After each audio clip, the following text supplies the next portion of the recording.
Amigos, boa noite, minhas amigas, meus irmãos, minhas irmãs, tudo bom?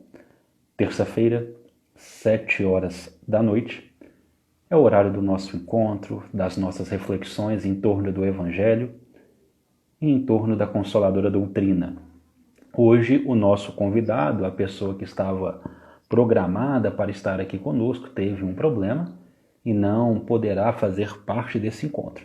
Mas como nós temos um compromisso aqui no Espiritismo 24 horas, com essas lives toda terça, quarta e quinta, às 19 horas, nós o estamos cumprindo. Então, nós pedimos as nossas sinceras desculpas, será apenas a nossa pessoa e nós escolhemos, boa noite, Vanilda, nós pincelamos um assunto para debatermos. Nós gostaríamos de bastante participação, bastante pergunta, para debatermos nesses minutos que nós temos, que é a questão da justiça divina. Nós gostaríamos de ir até o livro O Céu e o Inferno, no item Código Penal da Vida Futura, onde Kardec faz uma reflexão muito profunda em 33 artigos, e nós gostaríamos então de, com vocês, abordar o artigo de número 16 e 17, quando nós somos apresentados àquela tríade que é o arrependimento, a expiação e a reparação. Desde já, nós solicitamos àqueles que estão conosco, boa noite para a Ágata, nós solicitamos àqueles que estão nos fazendo companhia nessa noite abençoada, que convidem os amigos, que enviem essa live para a lista de contatos, para que mais e mais pessoas possam ser tocadas em seus corações com as palavras de Jesus, com as palavras de Kardec, com as palavras da espiritualidade que guia os nossos passos. Para nós falarmos sobre justiça divina, nós precisamos, primeiramente, considerar que o universo ele não atua na aleatoriedade. É a primeira consideração que nós precisamos fazer. Porque muitos dos fatos tormentosos que cercam a nossa vida, nós podemos tender a crer, a acreditar que eles são acidentes, né? Que nós fomos pegos na hora errada, no momento errado, que de certa forma nós estamos sendo punidos, nós estamos sendo castigados.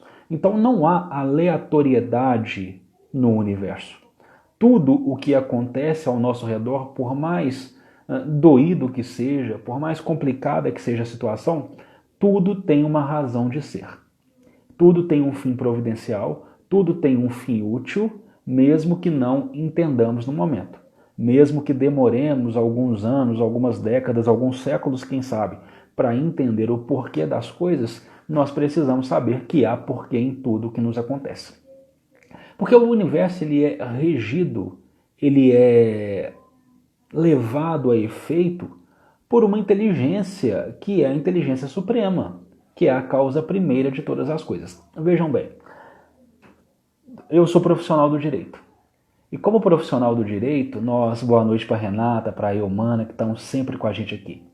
E como profissional do direito, e se nós temos mais profissionais do direito aqui, nós entendemos que as legislações do país, de um estado, elas precisam ser norteadas, boa noite para o Pablo, meu amigo que está aqui, para a Elaine, elas precisam ser norteadas, elas precisam ser orientadas por uma viga mestra. Boa noite, meu amigo Joaquim, a Érica também, muito boa noite.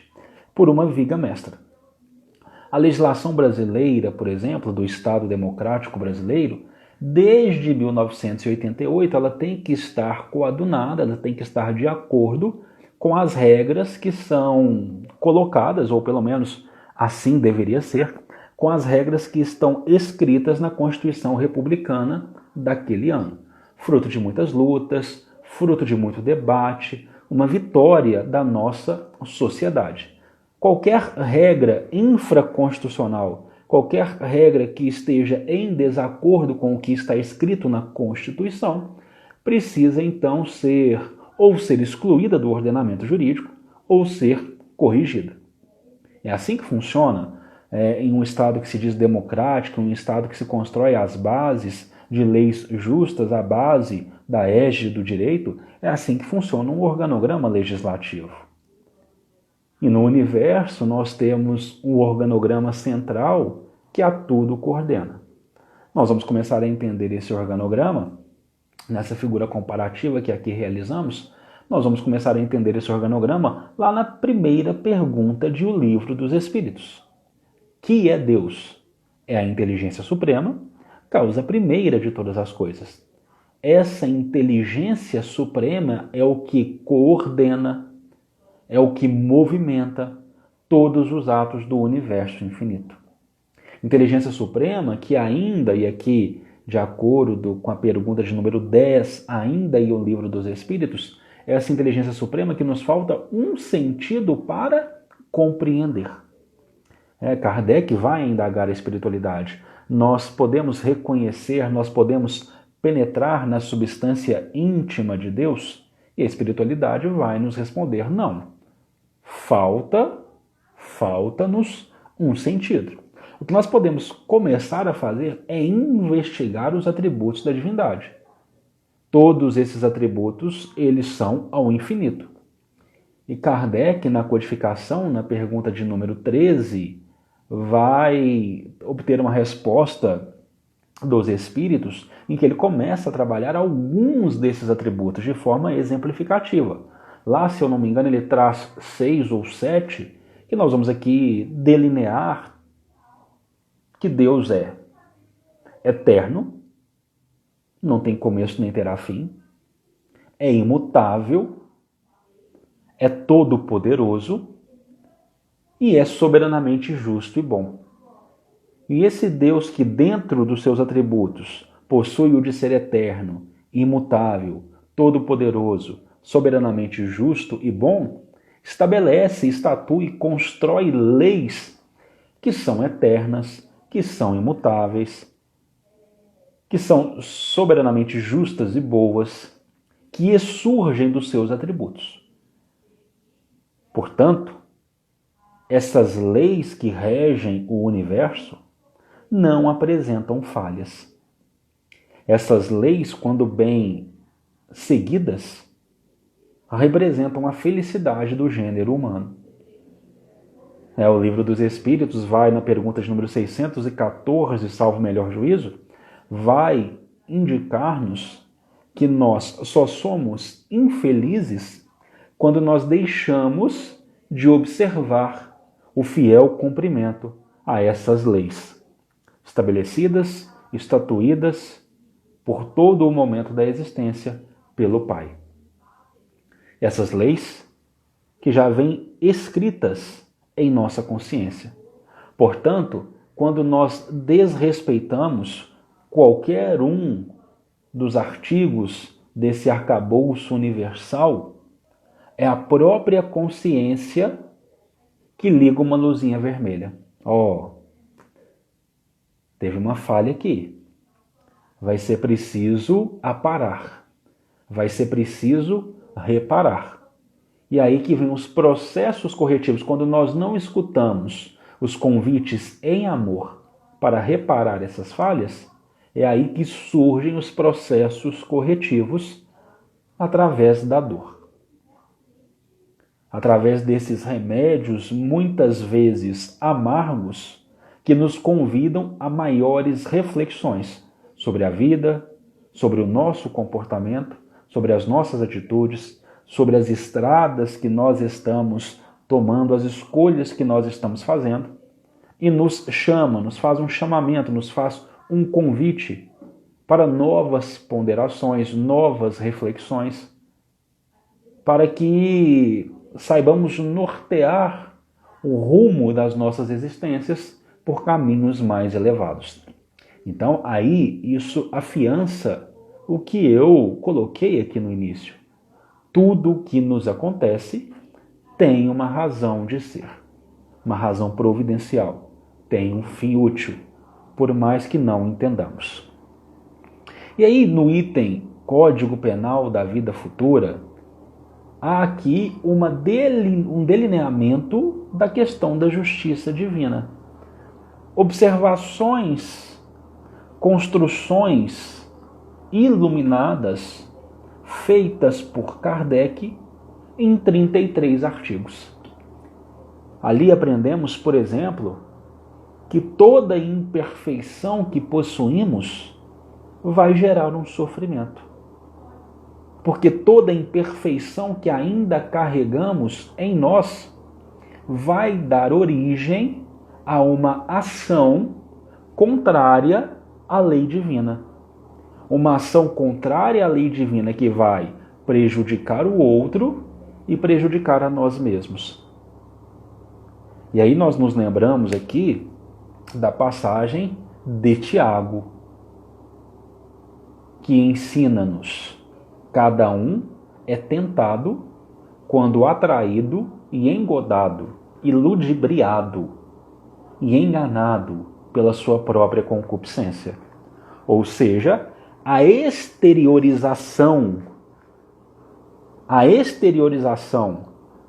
o ato, a atividade contrária à lei divina é a representação material daquele erro que existe em todos nós. O erro existe, a imperfeição é interna e encontra a exteriorização quando assim o permitimos. Então aquele ato é apenas uma materialização de uma falha que já existe dentro de nós. Concupiscência, de um vício que já se manifesta nas profundezas que muitas vezes não conhecemos dos nossos espíritos. É apenas o resultado, o produto final, porque nós aceitamos os convites. Quando eu aceito, por exemplo, o convite, quando nós, enquanto gênero humano, aceitamos convites para comportamentos infiéis, é porque a infidelidade existe em nós e encontrou em nós ressonância.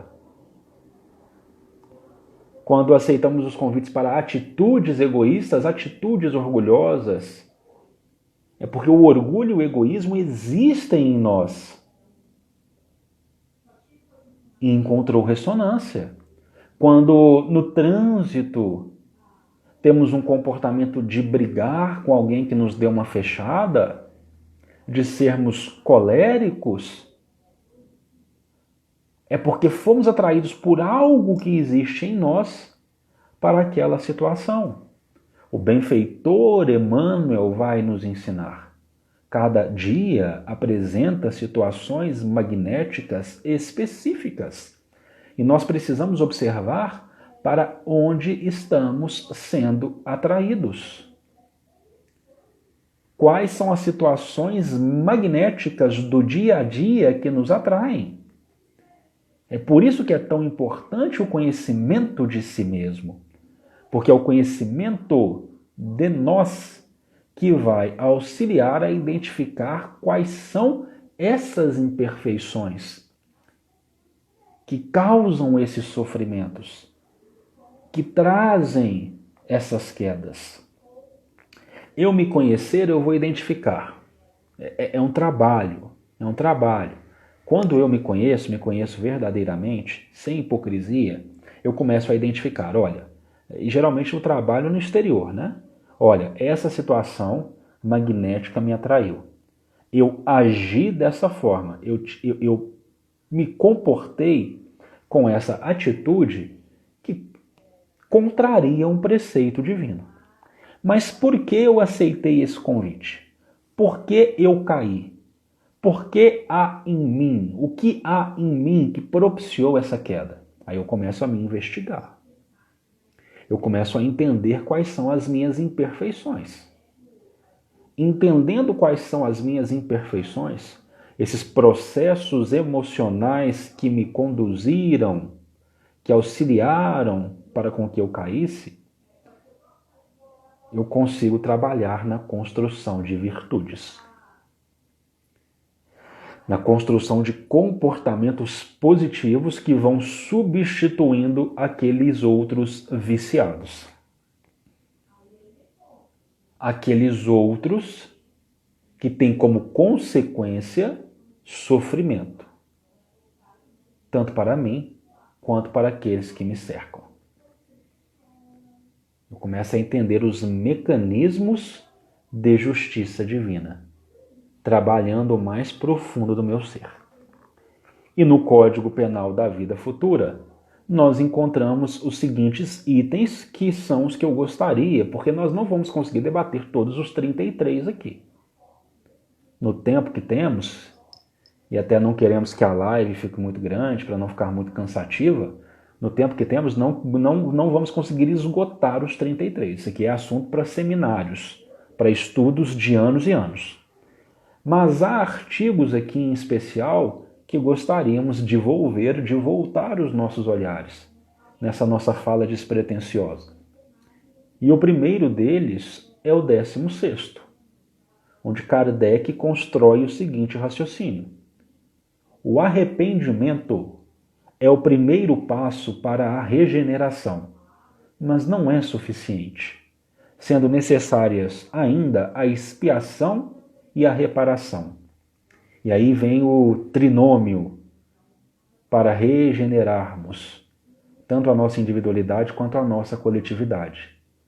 Arrependimento, expiação e reparação são as 3 condições necessárias para apagar os traços de uma falta e as suas consequências.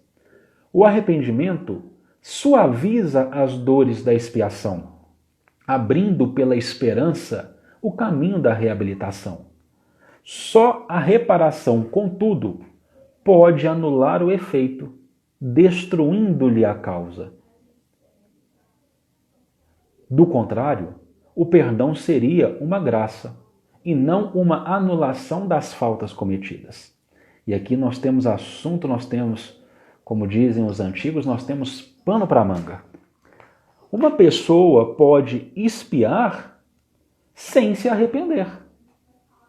Quando nós estamos estudando no Livro dos Espíritos provas e expiações, nós vemos que a diferença ali, olha, toda expiação é uma prova, mas nem toda prova é uma expiação. A expiação ela é imposta, a prova é escolhida, é um processo voluntário. E uma pessoa pode expiar sem se arrepender. Que é o que nós falamos, que não adianta nada sofrer a vida inteira, que essa não é a condição de salvação. Passar uma vida inteira de sofrimentos. A condição da salvação não é sofrer. Até porque o sofrimento é uma consequência emocional da dor. A dor vai bater à porta de todos nós, como processo reparador ainda necessário para espíritos em provas e expiações que os somos. A dor vai bater à porta de todos nós. O sofrimento não. O sofrimento não. A dor,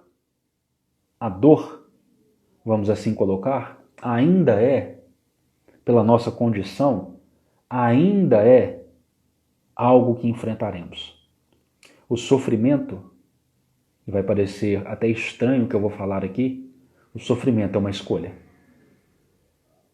A dor não, o sofrimento é uma escolha. Porque o sofrimento é um processo emocional quando eu não entendo o que aquele mecanismo corretivo quer me dizer. A dor tem uma finalidade: ensinar a mim alguma coisa. Nem que seja a paciência e a resignação para ter explicações melhores no futuro. O sofrimento não. O sofrimento não.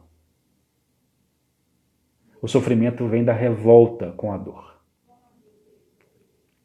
Quando eu me revolto com a dor, eu dou aso ao sofrimento. São 2 coisas muito diferentes. Muito diferentes. A dor ensina, não quer dizer que não... Porque nós confundimos o quê? Vamos tentar explicar bem o que eu estou falando aqui. Nós confundimos o quê? A dor ela traz as lágrimas, ela traz as dificuldades. Ela é um processo difícil. O sofrimento ele é um processo de revolta. O sofrimento muitas vezes ele me cega para as responsabilidades que eu tenho que assumir para superar aquela dor. Para superar aquela dor. Quando eu passo pela dor sem resignação, eu abro as portas do meu coração e do meu espírito para o sofrimento. É por isso que nós estamos aqui conversando, que nós podemos enfrentar uma vida inteira de sofrimentos, sem contudo nos arrependermos. Porque orgulhosos o suficientes, não percebemos quais são os pontos que precisam ser ponderados, quais são os aprendizados que precisam ser realizados. E isso é fundamental para esse processo de evolução a que nós somos convidados, a que nós somos instados, a que nós somos chamados. Sofremos uma pandemia, e aqui é um pleonasmo, né? Sofremos uma pandemia mundial. É um processo de dor, é um processo extremamente difícil. Mas se nos revoltarmos, além da dor, teremos também o sofrimento. Teremos também o sofrimento a bater na nossa porta. Sofremos um revés no trabalho, na nossa vida profissional. É um processo de dor. É um processo complicado. Mas se nos revoltarmos, somos também convidados ao sofrimento. Sofremos um revés na vida familiar, uma dificuldade. É um processo de dor. É um remédio amargo.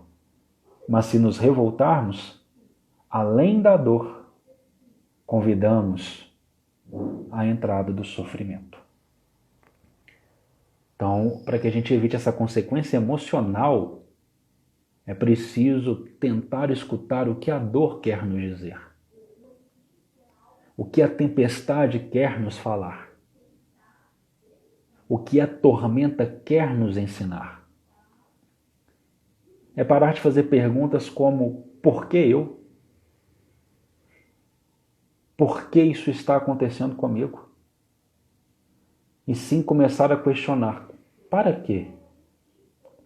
Para que isso está acontecendo comigo? O que isso quer me dizer? O que isso quer me ensinar?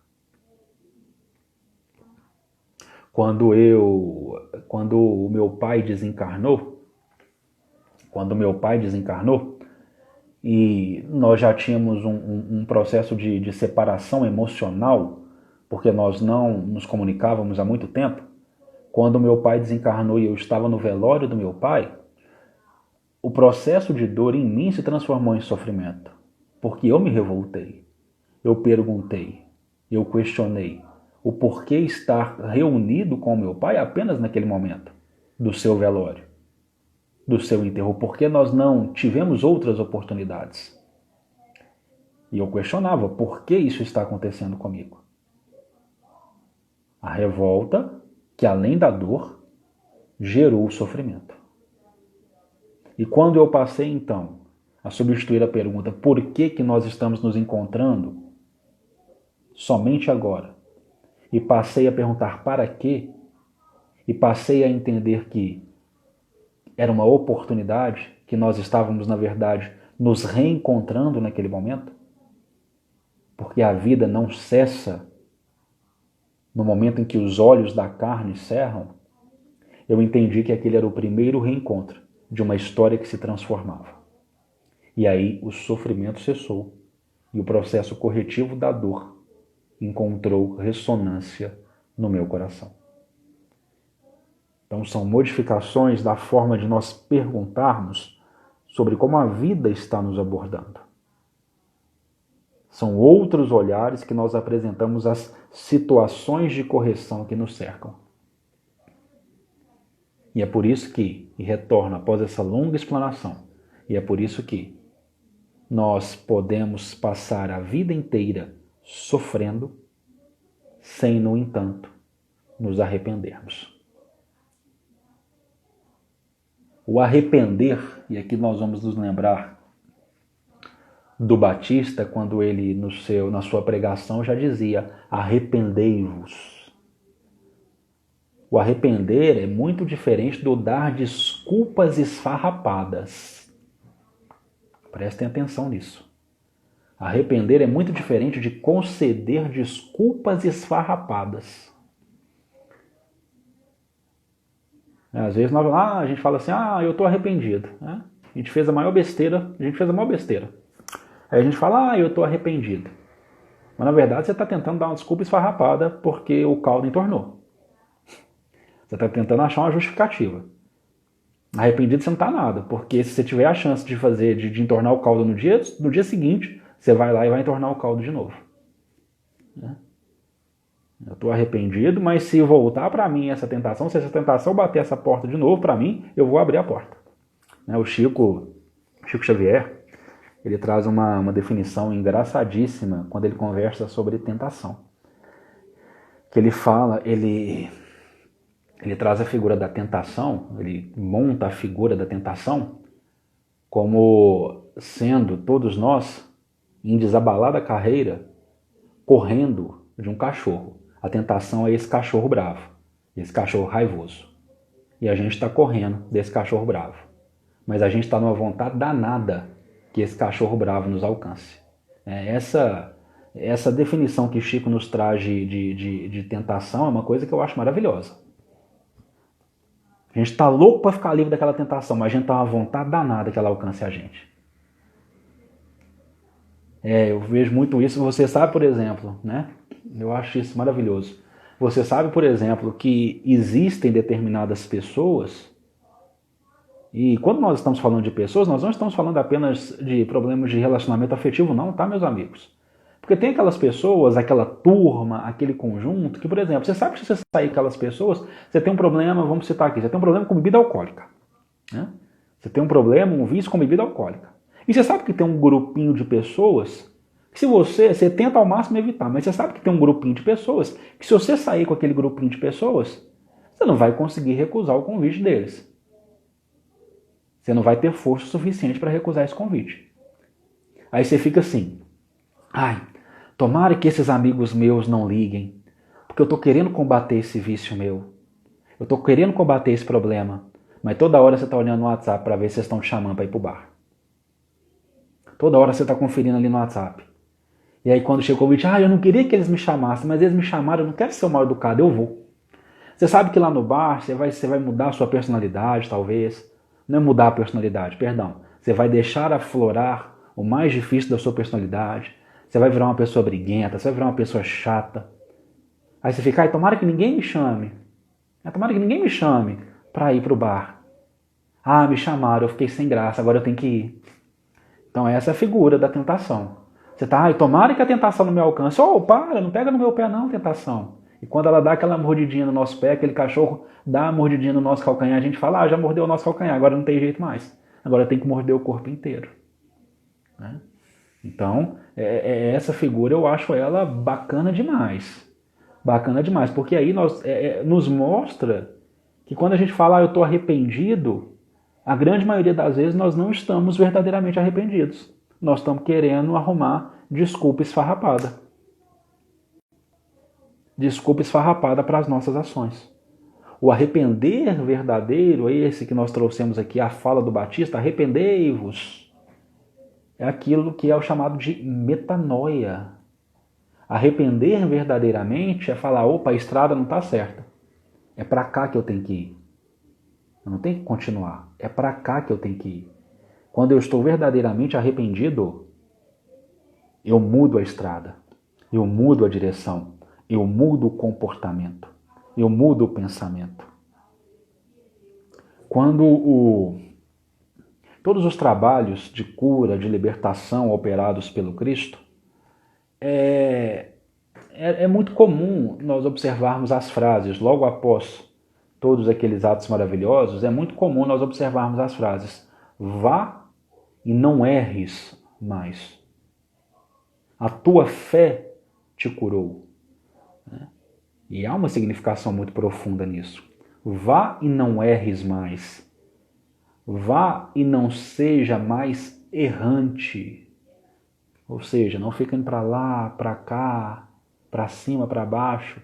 Pega um caminho certo, um rumo certo. Tome um rumo certo na sua vida. A tua fé te salvou.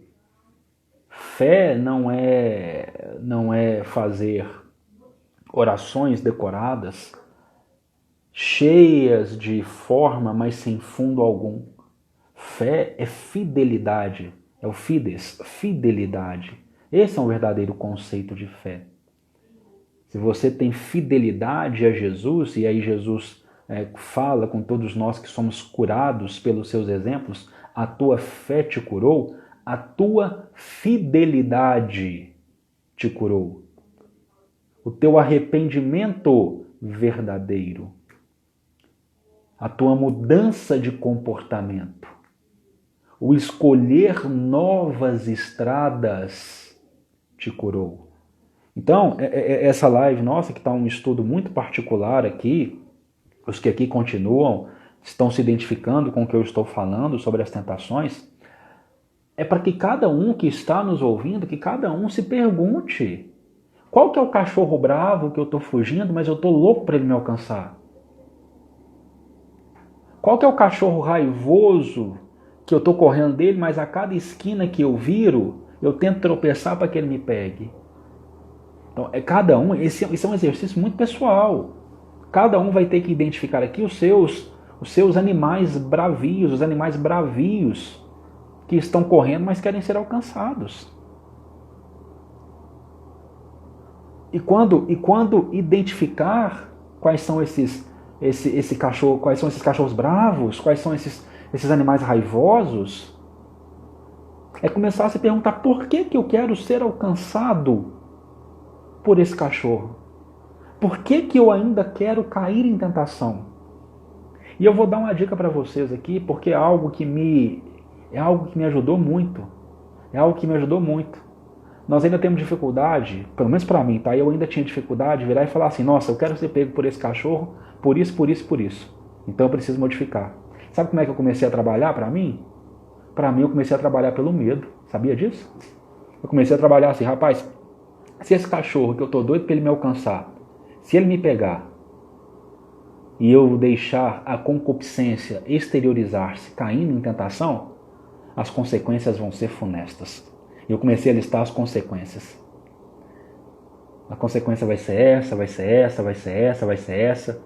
Todas terríveis para a minha vida. Então eu não vou querer que esse cachorro me alcance, não. Então primeiro eu comecei a trabalhar pelo medo. Eu vou confessar para vocês aqui. Eu estou falando que o que funcionou para mim foi começar a trabalhar pelo medo. Se esse cachorro me pegar, eu posso perder a minha família, por exemplo. Eu posso perder as pessoas que eu amo. Posso perder a confiança dessas pessoas. Posso fazer tão mal para minha mãe, para meu pai, para os meus filhos, para aqueles que me cercam. Eu vou contar uma história muito engraçada para vocês aqui. Eu gosto muito dessas nossas lives particulares, gosto muito também de receber convidados, mas gosto muito dessas nossas lives particulares porque vira um bate-papo muito gostoso, a gente abre o coração. Eu era uma pessoa que adorava brigar no trânsito. Adorava. Nossa, eu tinha prazer em brigar no trânsito. Prazer. E teve um dia, esse dia foi muito bacana. Tinha uma pessoa na minha frente e eu era atabalhoado no trânsito. Né? Gostava de andar rápido, etc. Aí tinha uma pessoa na minha frente, essa pessoa estava muito devagar. Aí eu falei, rapaz, mas isso não é possível. Essa pessoa está devagar demais. Assim que eu encontrar um sinal vermelho aqui, eu vou parar do lado dessa pessoa e vou falar umas boas para ela. Dito e feito, né? O sinal vermelho, o semáforo vermelho, o farol vermelho, eu não sei que lugar do país que você está, mas o farol vermelho, o sinal vermelho, o semáforo vermelho apareceu. Na época eu tinha um ponto vermelho, chamava atenção, todo mundo sabia que era eu. A cidade é muito pequena. Aí eu parei o carro que eu tinha, parei do lado daquela pessoa. Na hora que eu baixei o vidro para que eu ia xingar aquela pessoa, era um companheiro de uma casa espírita. Falou para mim, ô Uriel, tudo bom? Cara, adorei a sua palestra domingo lá no Francisco de Assis. E aí aquilo eu já, nossa senhora. Se eu tivesse xingado essa pessoa do jeito que eu queria xingar. Aí eu comecei a trabalhar nesse ponto. Eu comecei a trabalhar como? Opa, então se eu deixar... Porque eu era doidinho. Nossa, eu era doidinho para achar alguém para soltar toda aquela questão tóxica minha no trânsito. Eu era doidinho. Eu queria que aquele cachorro me alcançasse. Aí eu comecei a pensar nesse caso. Bom, se esse cachorro me alcançar, eu vou acabar xingando alguém que numa palestra que eu estiver fazendo numa casa espírita vai levantar a mão e falar assim, opa, peraí, lembra quando você me xingou no trânsito? E aí eu pensei, eu vou ficar muito sem graça. Então eu preciso me controlar. Então eu preciso agir aqui para batalhar. E assim eu fui trabalhando. E assim eu fui, olha só, pelo medo. Vocês perceberam isso? É pelo medo, uma atitude até orgulhosa, né? Uma atitude de orgulho, eu vou ficar com muita vergonha. Minha cara vai lá no chão. Aí pelo medo eu comecei a trabalhar. Até que eu consegui perceber que, gente, para que brigar? Para que desentender com outra pessoa? Não, a gente tem que adotar mais o deboísmo na vida. A vida já é tão difícil. Para quê? Mas o primeiro ponto que eu trabalhei foi assim. Então a gente precisa identificar por que eu estou querendo ser alcançado por essa tentação. Por que eu quero ser alcançado por esse cachorro? E quais serão as consequências terríveis se esse cachorro me alcançar, se eu deixar ele me morder? Quais serão as consequências terríveis para a minha vida e para as pessoas que me cercam? E aí a gente muda. A gente arrepende. A gente escolhe outra estrada. Porém, escolher outra estrada não significa anular tudo o que já aconteceu. É arrependimento, expiação e reparação. Porque se eu trouxe exemplos aqui que são exemplos corriqueiros, mas nós temos faltas gravíssimas em nossa história secular, nós temos faltas gravíssimas imprintadas em nossos espíritos. Ninguém sobe tão alto a ponto de ultrapassar a lei e não precisar repará-la. E quantas vezes o nosso orgulho já nos levou lá para o alto? O alto egóico, o alto de nós mesmos, ultrapassando a própria lei. E a cada lacuna que nós geramos na lei, que prejudica os outros e a nós mesmos, nós precisamos reparar. Arrependemos-nos, traçamos novos caminhos, mas é preciso expiar e reparar. É preciso enfrentar as consequências daquela ação imperfeita, daquela ação que prejudicou. É preciso tomar um remédio amargo. É preciso tomar um remédio amargo. E aí, no item 17º, Kardec vai nos dizer: o arrependimento ele pode dar-se por toda parte e em qualquer tempo. Se for tardio, o culpado sofrerá por muito mais tempo. Viu aquilo que a gente falou? A pessoa pode sofrer sem se arrepender. E enquanto ela não se arrepender, ela vai continuar sofrendo. Porque ela vai continuar em contrariedade com a lei divina. A expiação, e aqui nós vamos responder, Ivan Reis, é por isso que eu comecei a ler aqui nós vamos responder a sua pergunta. O Ivan Reis 376 nos perguntou aqui, o que é a expiação? E pode ser dúvidas para muitos que estão aqui. E aí vamos escutar Kardec.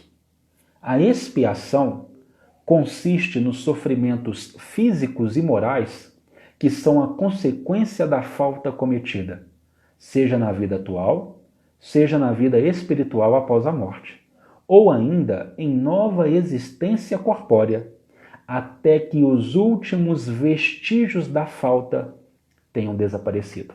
Vamos repetir o conceito aqui de expiação? A expiação consiste nos sofrimentos físicos e morais que são a consequência da falta cometida, seja na vida atual, seja na vida espiritual após a morte, ou ainda em nova existência corpórea, até que os últimos vestígios da falta tenham desaparecido. E como os últimos vestígios da falta desaparecem? A reparação consiste em fazer o bem a quem se havia feito mal.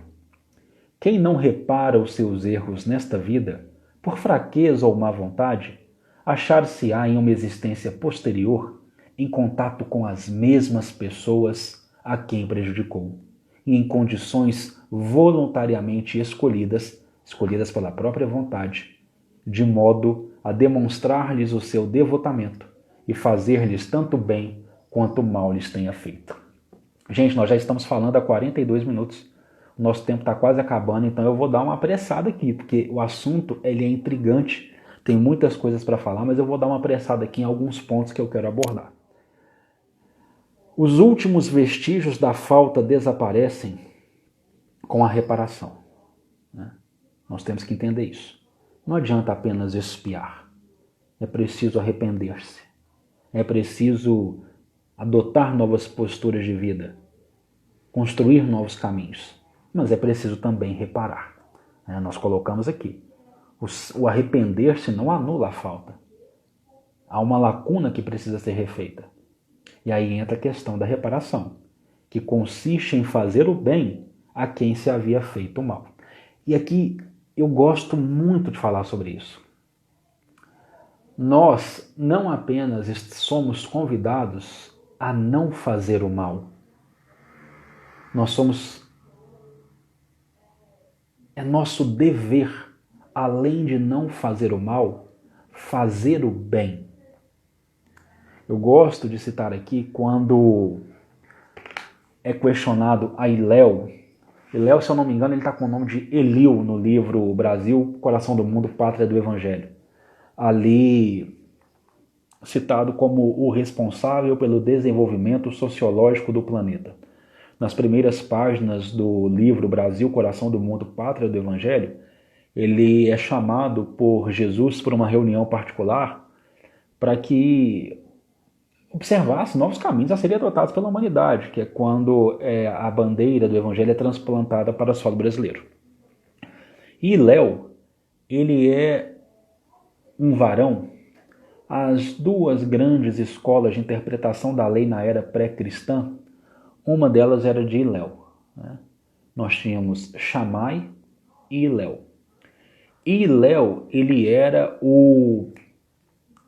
se eu não me engano, ele era o avô de Gamaliel, que tem uma figura, que tem uma passagem muito importante em Atos dos Apóstolos, quando o Sinédrio quer perseguir ali os cristãos, logo após a condenação e crucificação de Cristo Jesus,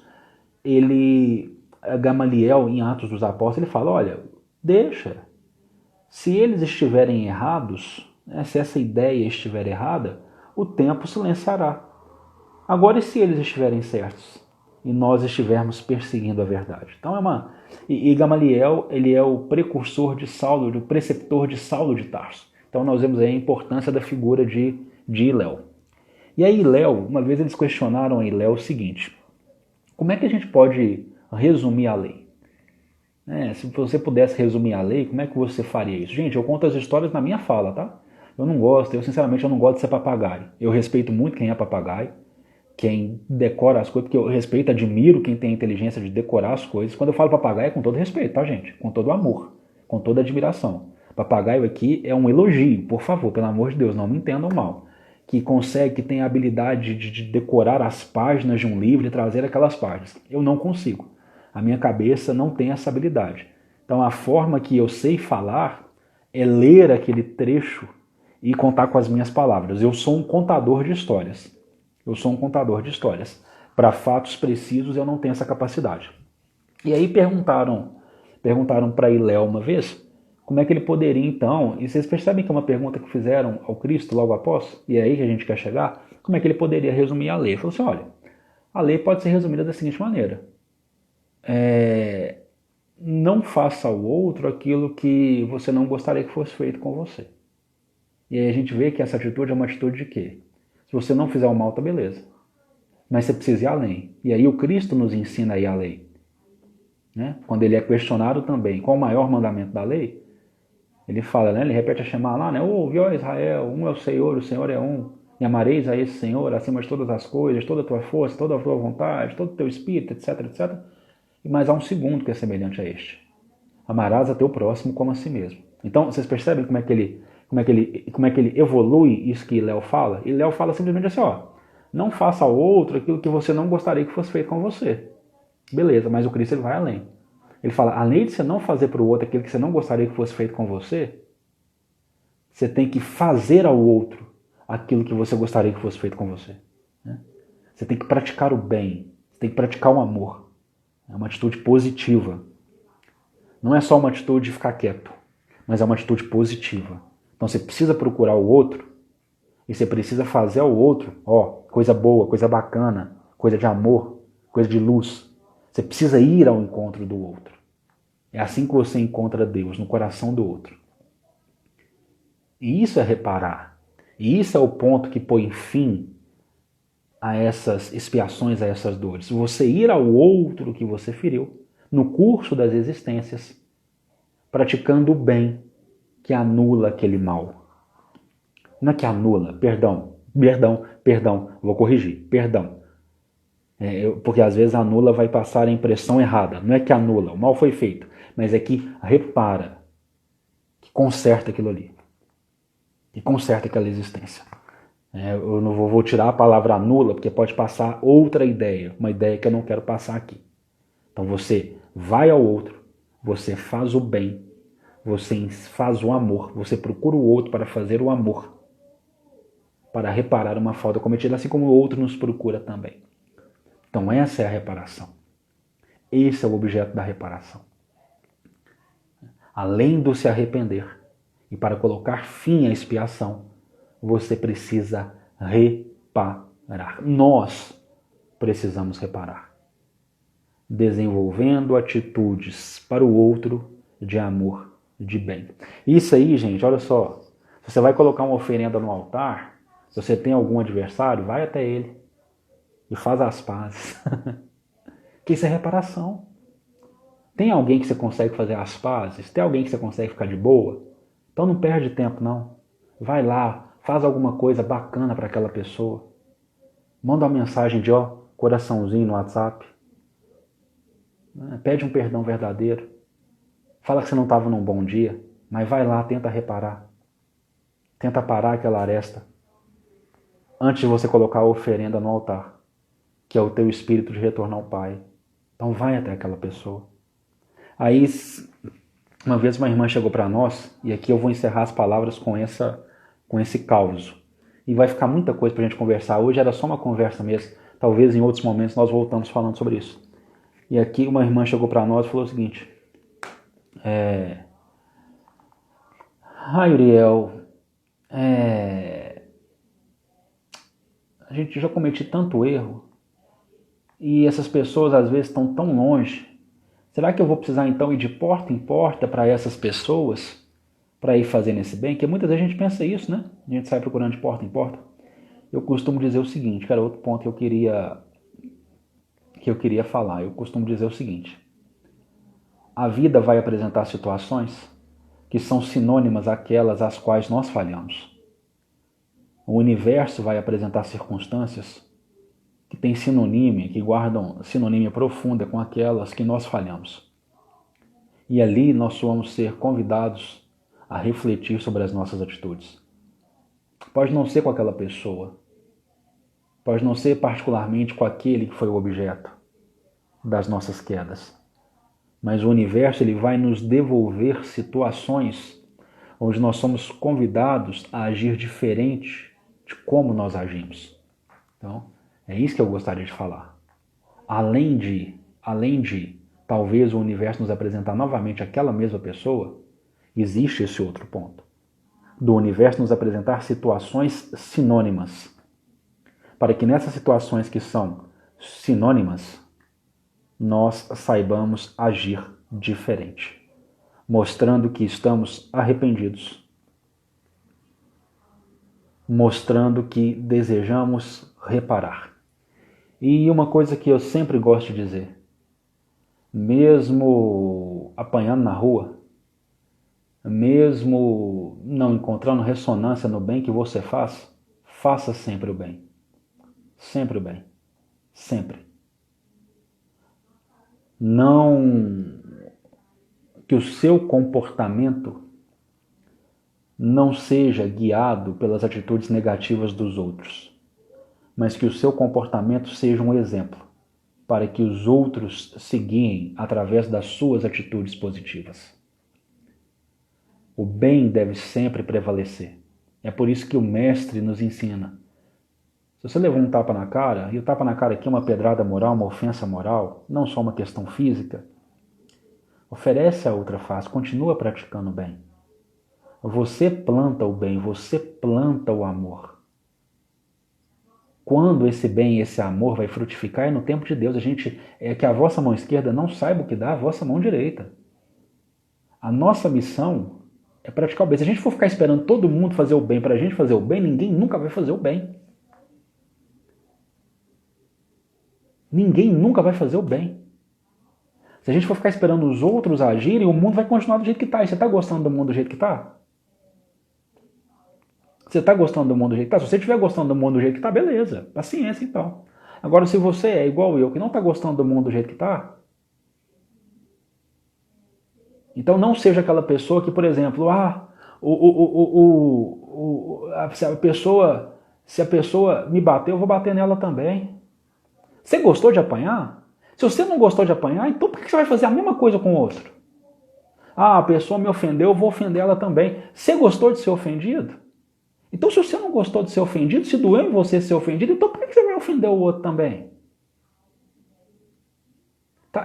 Para mim, isso é uma questão ilógica. Ilógica. Se eu não gostei de ser ofendido, se me doeu ser ofendido, por que eu vou devolver na mesma moeda? Por que eu vou devolver na mesma moeda para o universo e esperar que o universo se comporte de forma diferente? Tá, eu estou trabalhando aqui com questão de lógica. O universo devolve aquilo que você joga. O nosso pensamento cria a vida que a gente procura. As nossas atitudes são devolvidas para nós da forma que a gente oferece. Então, se você quer bem, se você quer compreensão, oferte o bem, oferte a compreensão, oferte o amor. Se você quer receber aquilo em troca, oferece aquilo em troca. Porque enquanto você estiver oferecendo pedra, você está recebendo pedra. Enquanto você estiver oferecendo paulada, você está recebendo paulada. Então seja primeiro a mudança que você quer ver nos outros. E através dessa mudança, convide o outro pelo exemplo a também mudar. Nem todos pensam assim. Eu sou responsável pelo que eu penso. Eu sou responsável em exemplificar aquilo que eu penso. Então eu vou exemplificar, porque eu acredito no amor.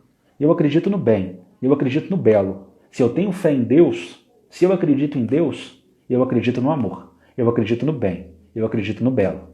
Então é isso que eu vou levar para frente. O meu Deus não é um Deus de exércitos. O meu Deus não é um Deus de raiva. O Deus que eu acredito não é um Deus que pune. Não é um Deus que se vinga. O Deus que eu acredito é um Pai. E esse Pai que eu tenho fé e que eu deposito a minha vida, que eu deposito todas as minhas esperanças, é um Pai de amor. Então, como filho dele e herdeiro do seu amor, eu vou ofertar o amor. Esse é o meu papel. Meus amigos, nosso tempo está no fim. Muito obrigado. Mantivemos o nosso compromisso. Aqui conversamos das 7 até quase 8 horas da noite. Eu espero que tenha sido um momento agradabilíssimo, como foi para mim. Peço perdão às nossas falhas, às nossas incongruências. Como sempre falo, eu sou um contador de causos. E através de causos, eu espero que nós encontremos um denominador comum para alcançarmos o amor a que todos somos convidados. Até amanhã. Amanhã estará aqui conosco a nossa querida amiga do canal Visão Espírita para falar como estamos aproveitando a nossa encarnação. A querida Paola Asturiano. É um Instagram maravilhoso, gente. Se vocês ainda não o conhecem, o conheçam hoje, para que amanhã já estejam habituados com a fala dessa nossa irmã, com o jeito que essa nossa irmã tem de comentar o Evangelho. Espero todos aqui e convidem cada vez mais irmãos e irmãs para estarem conosco nesses momentos iluminados. Um grande abraço. Tchau, tchau.